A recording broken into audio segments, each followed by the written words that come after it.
बात कर लेते हैं सीएए की, जिस पर भ्रम वर्सेस सच, क्या है पूरी कहानी बताएंगे आप। तो बड़ी खबर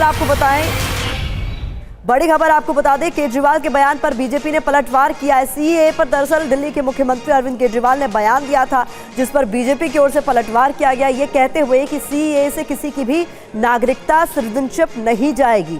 सीएए पर झूठ फैलाया जा रहा है, ये कहना बीजेपी नेता रविशंकर प्रसाद का। सीएए कानून प्रताड़ित लोगों के लिए है, ये भी उनकी ओर से कहा गया। सीएए देश के मुसलमानों के विरोध में कुछ नहीं कहता, तो ये फिर बिना मतलब का प्रोपेगेंडा क्यों किया जा रहा है। और सबसे आश्चर्य की बात है कि ये कौन लोग हैं जो रोहिंग्या के पक्ष में खड़े होते हैं और कहते हैं कि उनको अवसर दो, उनको अधिकार दो, और जो प्रताड़ित होकर हिंदुस्तान में दर दर भटक रहे हैं, पीड़ा की जिंदगी जी रहे हैं, जिल्लत की जिंदगी जी रहे हैं। आज भारत ने जब उनके लिए कोशिश की है, नरेंद्र मोदी जी की सरकार ने, माननीय गृह मंत्री अमित शाह जी ने, तो उसको लेकर इस तरह की बातें कही जा रही हैं। ये बहुत दुर्भाग्यपूर्ण है।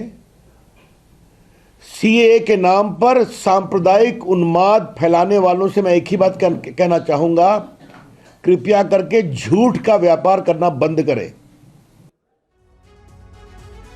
तो बीजेपी तमाम बातें कह क्यों रही है, इसे भी समझ लीजिए। दरअसल सीएए को लेकर अरविंद केजरीवाल ने बड़ा हमला बोला था और उनकी तरफ से कहा गया था कि चुनावी फायदे के लिए सीएए लेकर आई बीजेपी, ये आरोप केजरीवाल ने लगाए।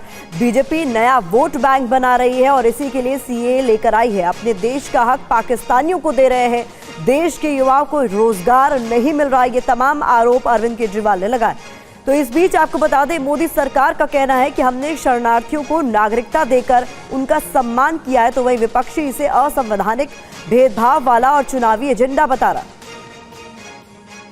कि ये पूरा का पूरा खेल वोट बैंक बनाने की गंदी राजनीति है। इन तीनों देशों से 1.5-2 करोड़ लोगों को अगर भारत ले आया गया और उनको चुन चुन के इस तरह से देश के अलग अलग भागों में बसाया गया, जिससे जहां जहां बीजेपी के वोट कम हैं वहां झुग्गियां डाल के अगर इन लोगों को वहां बसाया गया, तो वहां बीजेपी का एक पक्का वोट बैंक तैयार हो जाएगा, बीजेपी के वोट बढ़ जाएंगे। बीजेपी को इससे बहुत बड़ा चुनावी फायदा मिल सकता है। पहले मेरे को रूल्स देखने दीजिए। I am just watching the notification. Rules notification में अगर हम देखेंगे कि ये डिप्राइव कर रहा है लोगों का अधिकार को, तो हम उसको खिलाफ में लड़ेंगे। हम पहले हमको देखने दीजिए, आई एम वॉचिंग। हम जब रूल्स निकालेंगे, हम उसको स्टडी करके जो बताना है कल बताएंगे। लेकिन मैं आज बोल दिया कि एक बीजेपी का इलेक्शन पब्लिसिटी है, नथिंग इज दिस। इसी तरह का एक कानून वाइट साउथ अफ्रीका ने बनाया था, तो महात्मा गांधी ने उस कानून को फाड़ दिया था। मैंने भी पार्लियामेंट में इस CAA के उस बिल को फाड़ा था। ये जो लॉ है, ये रिलीजन की बुनियाद पर बनाया गया, ये डिस्क्रिमिनेटरी है, अनकॉन्स्टिट्यूशनल है। एक मैसेज देना चाहते थे भारत की सबसे बड़ी माइनॉरिटी को, जो 17 करोड़ की है, कि अब आप लोग कागज निकालने की तैयारी करिए। सीएए रूल जो 4 साल 3 महीने बाद बनाए गए हैं, ये कानून पारित हुआ, ये बिल पारित हुआ और कानून बना दिसंबर 2019 को लोकसभा में और राज्यसभा में पारित हुआ, जब 1 महीना बाकी है चुनाव के लिए। और खास तौर से पश्चिम बंगाल, असम, केरला, तमिलनाडु, गुजरात ऐसे राज्यों में धर्म के नाम पर, जाति के नाम पर, भाषा के नाम पर, प्रांत के नाम पर जो विभाजनकारी नीतियां अपनाते हैं, वो सीएए दर्शाता है। और इससे पहले आपको बता दें, कल ही गृह मंत्री अमित शाह ने तेलंगाना के सिकंदराबाद से सीएए पर बहुत कुछ उन्होंने अपनी बातें रखी थी। आपको सुनवाते क्या कहा था। हमने कहा था हम सीएए लाएंगे। कांग्रेस पार्टी सीएए का विरोध करती थी।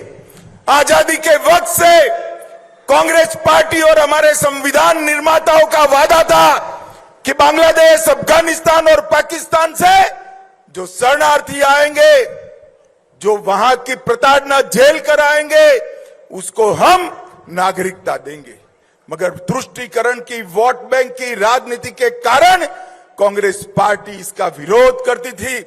लाखों करोड़ों लोग पाकिस्तान से और बांग्लादेश से अपना धर्म बचाने के लिए, अपना सम्मान बचाने के लिए इस देश में आए। उनको नागरिकता नहीं मिलती थी, अपने ही देश में वो नागरिकता के बगैर अपमानित होते थे।